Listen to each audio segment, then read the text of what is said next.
Audio rekam. Kemana dulu? Sini. 1, 2. Bismillahirrahmanirrahim. Assalamualaikum warahmatullahi wabarakatuh. Alhamdulillahi rabbil alamin. Alladzi hadana lihadza wa ma kunna linahtadiya laula an hadana Allah. Asyhadu an la ilaha illallah wahdahu la syarika lah. Wa asyhadu anna Muhammadan abduhu wa rasuluh la nabiyya ba'dah. Allahumma salli wa sallim wa barik ala Muhammadin sallallahu alaihi wasallam wa ala alihi wa ashabihi ajma'in. Amma ba'du. Faqala Allah ta'ala fil Qur'anil Karim. A'udzu billahi minasy syaithanir rajim. Bismillahirrahmanirrahim. وَلْيَخْشَى الَّذِينَ لَوْ تَرَكُوا مِنْ خَلْفِهِمْ ذُرِّيَّةً ضِعَافًا خَافُوا عَلَيْهِمْ فَلْيَتَّقُوا اللَّهَ وَلْيَقُولُوا قَوْلًا شَدِيدًا.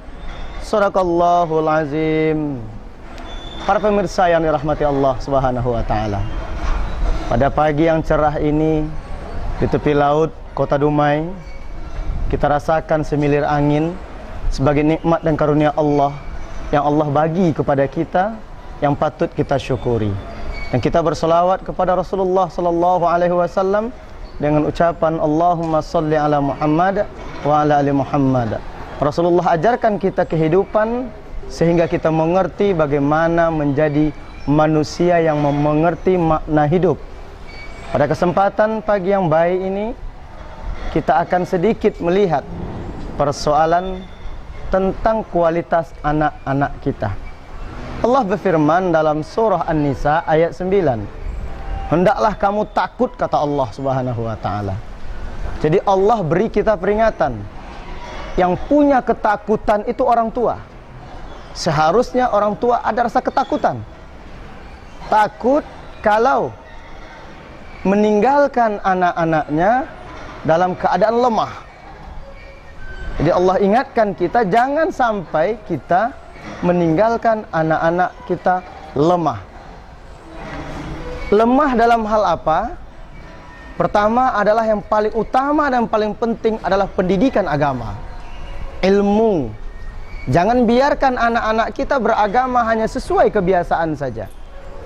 Tidak mengerti bagaimana sholat yang benar. Hanya kebiasaan sholat di rumah karena orang tua sering di rumah, maka dia anggap sholat itu di rumah. Kadangkala anak kita tidak mengerti makna sholat. Kalau sholat itu dikerjakan di masjid, pahalanya lebih banyak. Kenapa tidak ia lakukan? Karena orang tuanya mendidik anak-anaknya sholat di rumah dan tidak di masjid. Kalau kita lihat lagi, mulai hari ini lemah bukan saja pendidikan, tetapi ada namanya akhlak. Perilaku, model, gaya hidup, cara berpikir, itu rumah tangga telah membentuk karakter dan pribadi anak. Kadang-kadang orang tua tidak sadar. Ketika ia bertengkar di depan anak-anak, dia kira itu hal yang biasa. Sungguh, kekerasan di depan anak-anak akan membentuk kepribadian dalam diri anaknya yang keras. Akhlak. Tanpa kita sadari kadang-kadang kita tidak menghormati orang tua kita. Makanya anak-anak kita pun penghormatan terhadap orang tua itu pun jarang. Sebagai ayah yang baik, sebagai ibu yang baik, dan orang tua yang baik, hendaklah ia mempersiapkan akhlak untuk anak-anaknya. Yang ketiga, yang patut kita takutkan dalam kehidupan ini adalah kecakapan kemandirian atau yang dikenal dengan istilah life skill.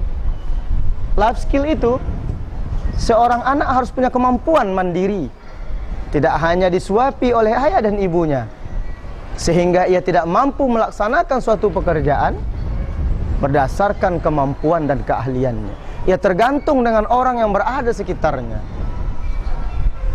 Maka Allah Subhanahu wa taala mengingatkan orang tua dalam 3 perkara tadi.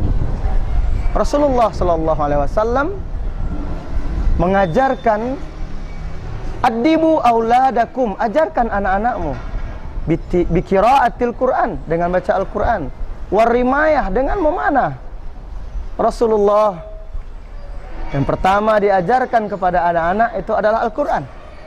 Karena Al-Quran tempat pendidikan membentuk karakter manusia yang benar.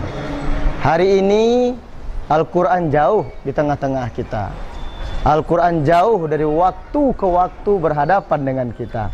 Kita sering lebih suka baca koran. Dan kadang pagi-pagi kita nggak sadar, yang kita tanya pada anak kita, mana koran papa? Mana koran ayah? Koran yang dia tanya. Seolah-olah koran itu kebutuhan pagi yang luar biasa. Apabila tidak dapat, hambar rasanya kehidupan ini.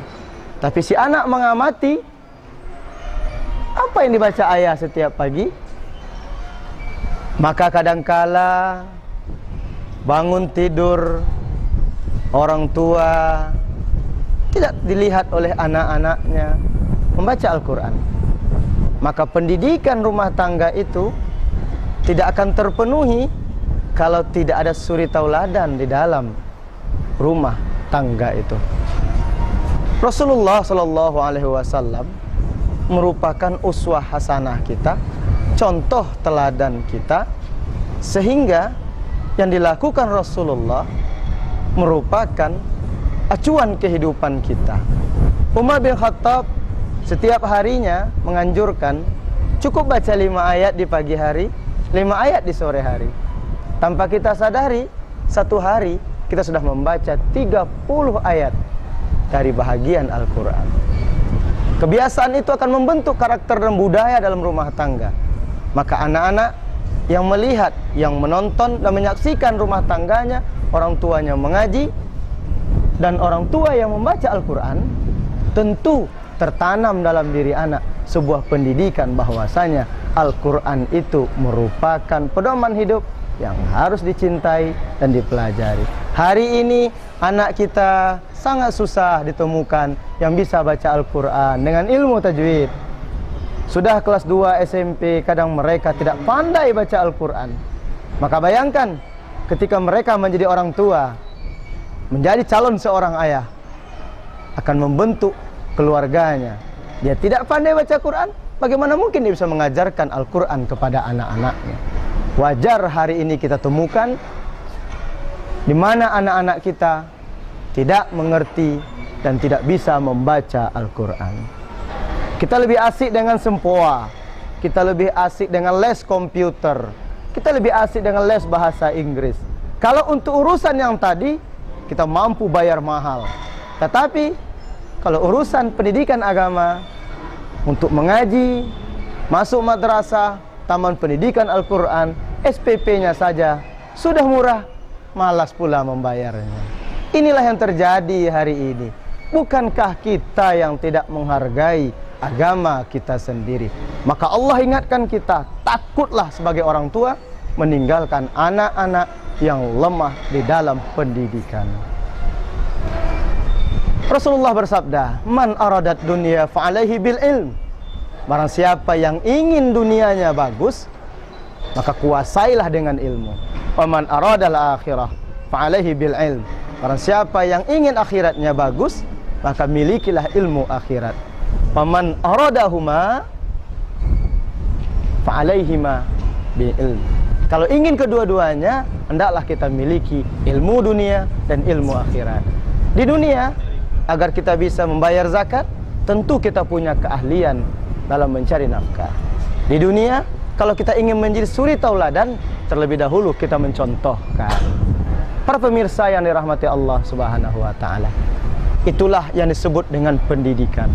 Hari ini pendidikan itu begitu sangat gencar. Wajib 9 tahun, wajib 12 tahun. Si anak dibekal dengan ilmu supaya kehidupannya di masa mendatang dapat mengikuti perkembangan zaman. Tapi ingat, akhlak jangan ditinggalkan. Hari ini mereka pintar, mereka ini cerdas, tapi akhlaknya tidak ada.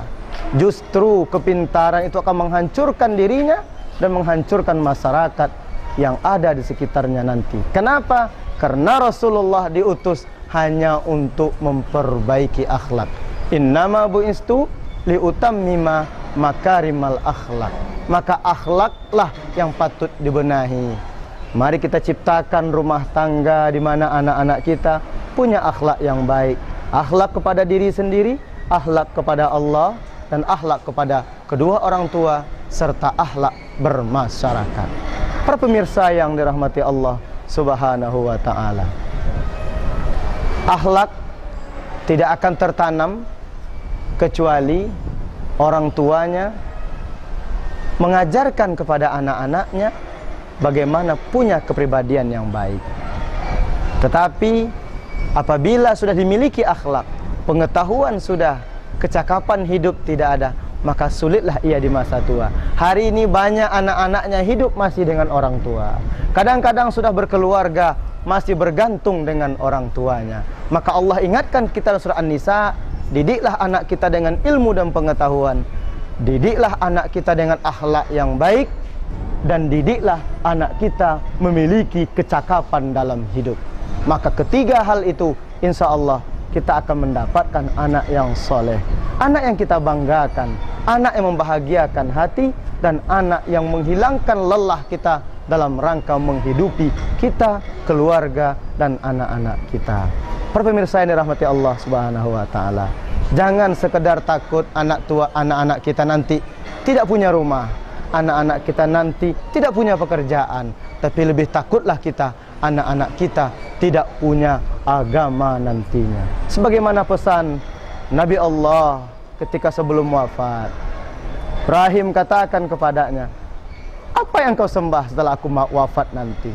Itu pertanyaan yang paling tepat untuk anak-anak kita, bukan bertanya makan apa kamu nanti. Demikianlah para pemirsa yang dirahmati Allah Subhanahu wa ta'ala, semoga kita dapat memberikan kepada anak-anak kita yang terbaik, dan rasa takut itu dapat terpenuhi. Subhanakallahumma bihamdi, asyhadu an la ilaha illa anta, astaghfiruka wa atubu ilaih. Walhamdulillahirabbil alamin. Wassalamualaikum warahmatullahi wabarakatuh.